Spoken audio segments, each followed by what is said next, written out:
Đây chùa này là ở đây là có rất nhiều động vật thú dữ đúng ở đây. Chùa này có nhiều động vật thú dữ hả? Đúng rồi. Rồi sau đó có một vị sư là Trước khi chặt đầu, thần Kabu Maha dặn những người con gái của mình hãy để đầu của ông trên một khay vàng và giữ nó trong một tòa tháp trên đỉnh. Bởi nếu để đầu ông rơi xuống biển, biển sẽ cạn. Nếu để đầu của ông trên trời thì trời sẽ không mưa. Và nếu để đầu của ông xuống đất, đất sẽ khô cằn, cây không mọc được. Thái tử Tất Đạt Đa cắt mái tóc của mình, một biểu hiện của việc từ bỏ mọi ràng buộc vật chất và địa vị xã hội để trở thành một nhà tu hành bằng cách từ bỏ cuộc sống hoàng gia của Thái tử Tất Đạt Đa, hy vọng sẽ khám phá ra con đường diệt khổ.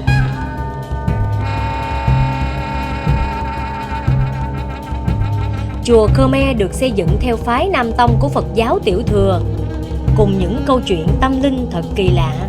Mỗi một góc cảnh là những câu chuyện truyền thuyết huyền thoại, tin rằng những câu chuyện đều có những kỳ tích, phép màu ảo diệu, ân phước hiển linh.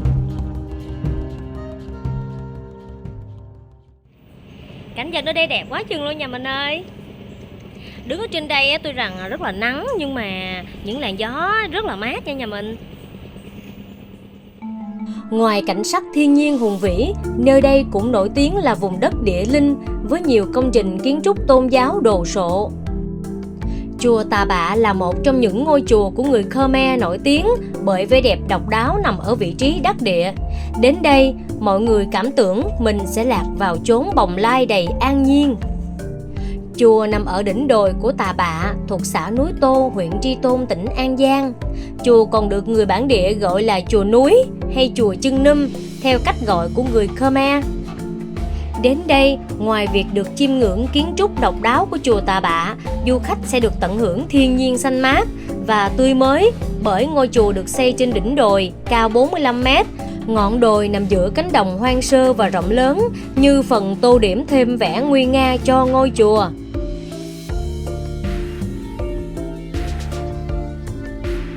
Điểm nhấn của chùa Tà Bạ chính là chánh điện, xây dựng bên sườn núi, được chống bằng những cây cột to và chắc chắn.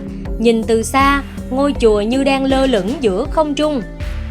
Chùa Tà Bạ có kiến trúc đặc trưng của văn hóa Khmer, với các điện thờ có mái hình tháp cao vút và lợp ngói long vân ngư.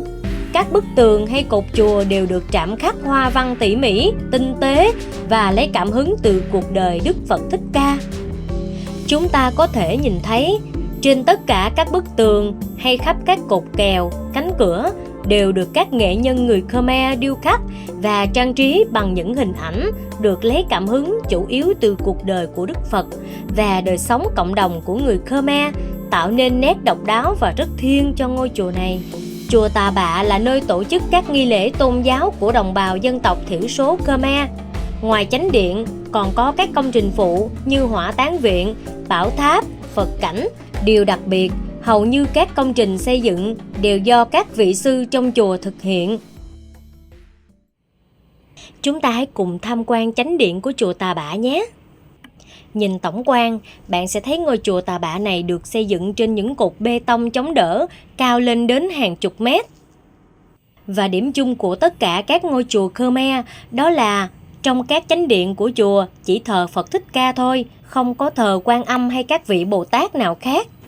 Theo lịch sử Phật giáo, trong các thời kỳ phát triển đầu tiên, Phật giáo không có ảnh tượng nào để tượng trưng cho Đức Phật.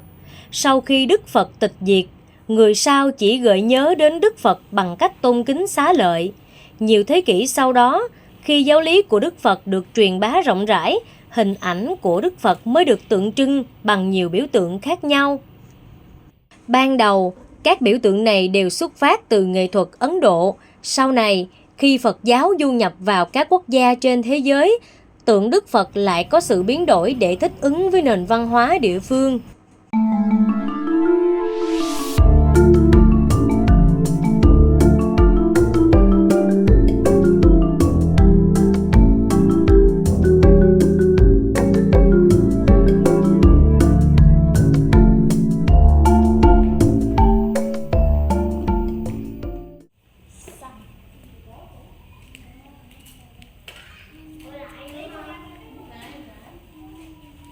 Giỏi quá. Con cầu gì vậy? Con tập con vật.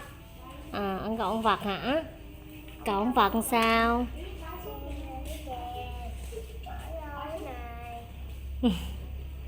Dạ sao? Sao mẹ cái tiền đi mẹ? Xin mẹ tiền bỏ vô thùng từ thiện hả? Rồi đợi xíu mẹ lấy tiền cho.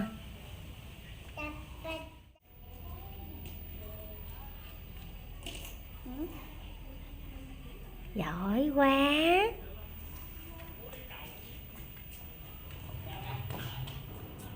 Trong nghệ thuật Champa, thần Shiva là một trong 3 vị thần Ấn Độ giáo, biểu trưng cho sự hủy diệt và sáng tạo, với ý nghĩa cầu mong sự sinh sôi nảy nở của cư dân Champa. Trên đây là người ta khắc ấy, khắc vào đá rất là sâu. Và đại khái thì mình thấy rất là nhiều những con số giống như là ngày tháng năm này, Phật lịch năm 2407 này. Chùa Tà Bạ là một điểm du lịch văn hóa tâm linh. Người dân đến với nơi đây có thể tự thuê cho mình những bộ trang phục để có thể trải nghiệm được nét văn hóa, vẻ đẹp của người Khmer Tây Nam Bộ, hòa vào cảnh sắc thiên nhiên giữa rừng núi nơi đây. Đây là hình ảnh của Thái tử Tất Đạt Đa khi Ngài cắt tóc đi tu.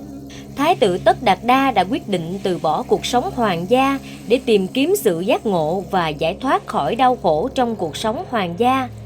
Mặc dù được hưởng mọi sự xa hoa và tiện nghi, Thái tử vẫn cảm thấy bất an và không hài lòng với những gì bản thân đã đạt được. Ông bắt đầu nhận ra rằng các vật chất và danh vọng không thể mang lại thật sự hạnh phúc cho ông. Hình ảnh Thái tử đang cắt mái tóc của mình, một biểu hiện của việc từ bỏ mọi ràng buộc vật chất và địa vị xã hội để trở thành một nhà tu hành. Người đứng kế bên có lẽ là một người hầu hoặc người trong vương quốc đang cung kính nhận lại trang phục hoàng gia của ông. Đây là một khoảnh khắc quan trọng tượng trưng cho quyết định dứt khoát của Thái tử trong hành trình tìm kiếm chân lý và sự giác ngộ bằng cách từ bỏ cuộc sống hoàng gia. Thái tử Tất Đạt Đa hy vọng sẽ khám phá ra con đường diệt khổ không chỉ cho bản thân mà còn cho toàn thể nhân loại về sau. Thế là sau nhiều năm tu tập khổ hạnh và thiền định, ông cuối cùng cũng đã đạt được giác ngộ và trở thành Đức Phật. Trong khuôn viên chùa, chúng ta bắt gặp được những tảng đá điêu khắc hình Phật. Đây là những thông điệp về sự kiên cường, kiên nhẫn và tinh thần vượt khó. Màu cam của chùa Khmer thể hiện sự tôn nghiêm thiêng liêng và sự phồn vinh của Phật giáo trong đời sống tinh thần người Khmer. Màu cam là màu của lá cờ Phật giáo, biểu trưng cho sự thanh tịnh, giác ngộ và sự giải thoát. Người Khmer tin rằng màu cam của chùa Khmer sẽ mang lại phúc lành và sự bình an cho cộng đồng. Màu cam cũng thể hiện sự trang nghiêm, uy nghi và vẻ độc đáo của kiến trúc chùa Khmer, là biểu tượng của nền văn hóa và tín ngưỡng Phật giáo sâu sắc của người Khmer. Đây là một câu chuyện trong truyền thuyết Chim Phượng Hoàng hái sen cứu mẹ. Truyền thuyết kể rằng có một chàng trai Khmer đi hái sen về thì thấy mẹ bị rắn độc cắn. Chàng trai đã dùng mỏ của chú chim hái sen để hút nọc độc ra khỏi người mẹ và cứu sống người mẹ. Hành động cao cả này đã trở thành biểu tượng của sự hiếu thảo và lòng yêu thương gia đình trong văn hóa của người dân tộc Khmer.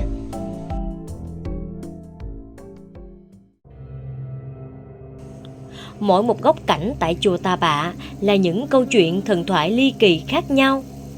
Sau đây là một truyền thuyết liên quan đến câu chuyện chuyển giao tôn giáo từ Bà La Môn giáo sang Phật giáo.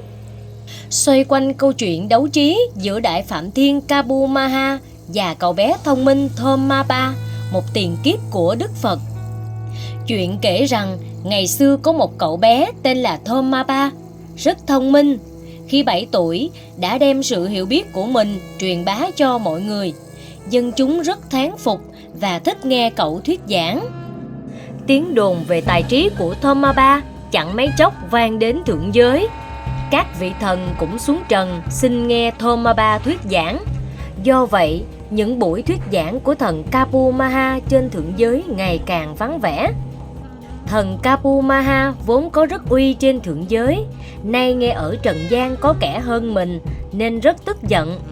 Thần cho gọi hết các vị thần tiên trở về, không cho xuống trần gian nghe thuyết giảng, đồng thời tìm cách hãm hại Thôm Ma Ba.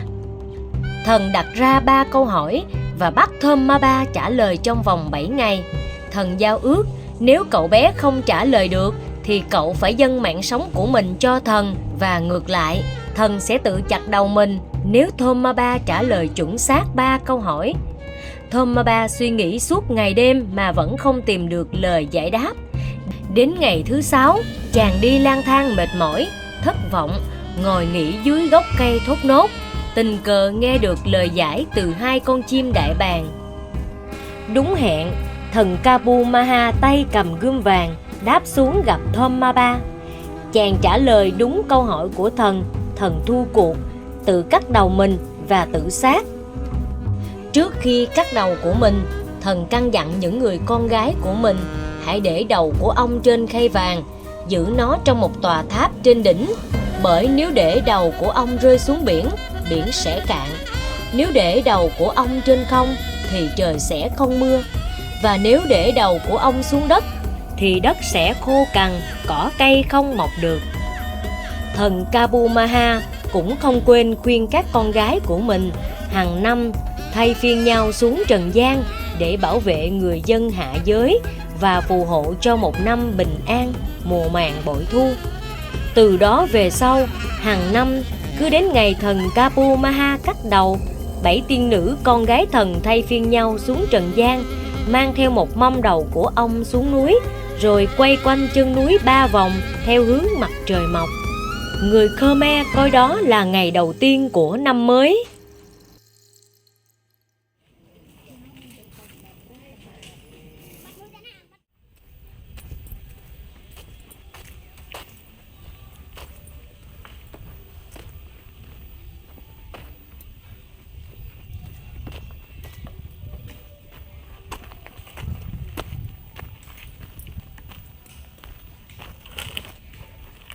Con chào sư. Cho con hỏi có phải là sư sư Thon không ạ? À, con có coi YouTube nhiều. Con có gặp sư ở trên màn ảnh nhỏ trên YouTube. Bữa nay mới được gặp bên ngoài, thật là có duyên. Giờ này là sư mình đóng củi đi để vào kho ha sư. Thì bao giờ mình mới nghỉ đây? Dạ. Dạ.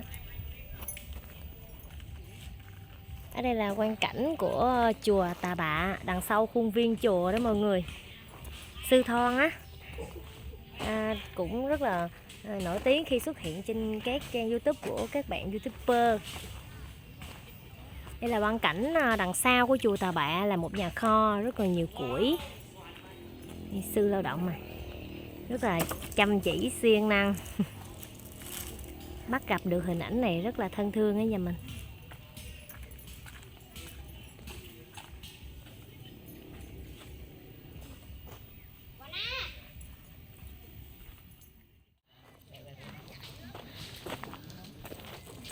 Chỗ bên đây là có gì đặc biệt không sư? Cái khu vực bên đây á là có gì đặc biệt không ạ?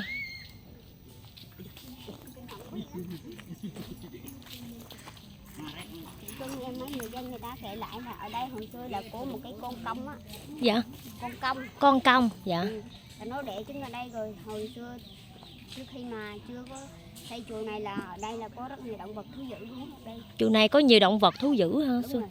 Rồi sau đó có một vị sư là người để mà như mình cúng dường, mình xin chỗ để mà xây dựng chùa vậy đó. Rồi tự nhiên mấy động vật ác, mấy động vật thú dữ là nó chạy tiêu hết trơn luôn. Và hiện giờ là khi mà như là ngôi chùa có làm lại làm gì người ta sẽ cúng cái cây này cũng như là nhớ ơn á. Ủng hộ. Dạ. Và làm cái bức tượng này để như là thờ như là cấp đó. Và ở đây cũng linh thiêng lắm đó.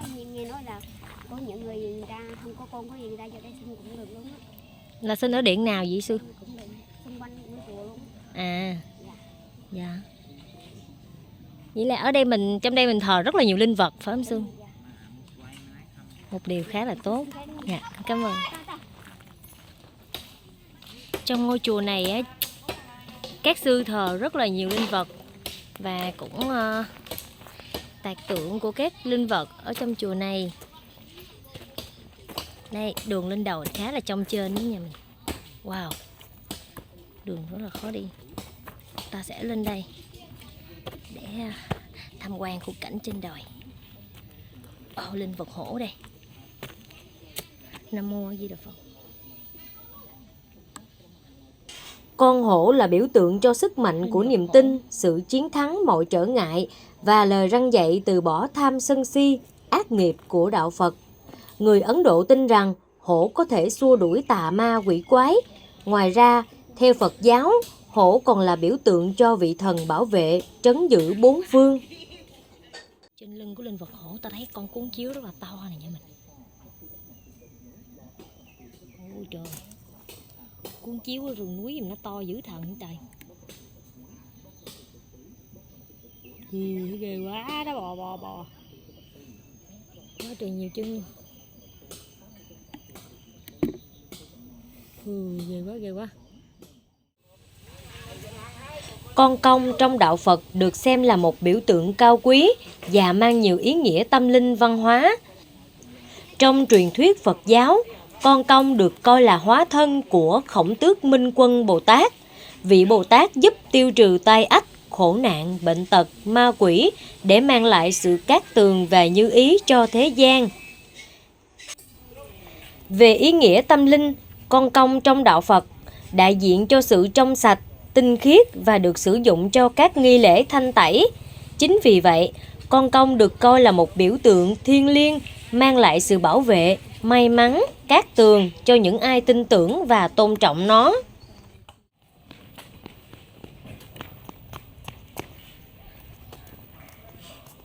Ôi bụi quá, nhắm mắt con à, nhắm mắt bụi không à. Ôi con qua đây ngồi với bụi.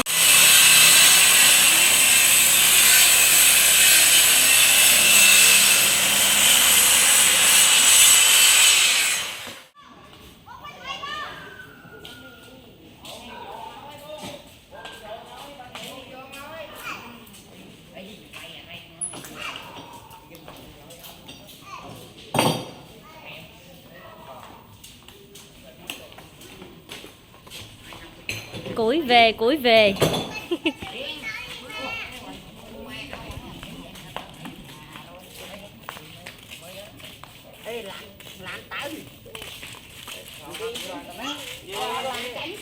Làm tiền chay đi, tôi mua cùng cái đồ cái bật với nó, mua cái bật cái đôi táo nó.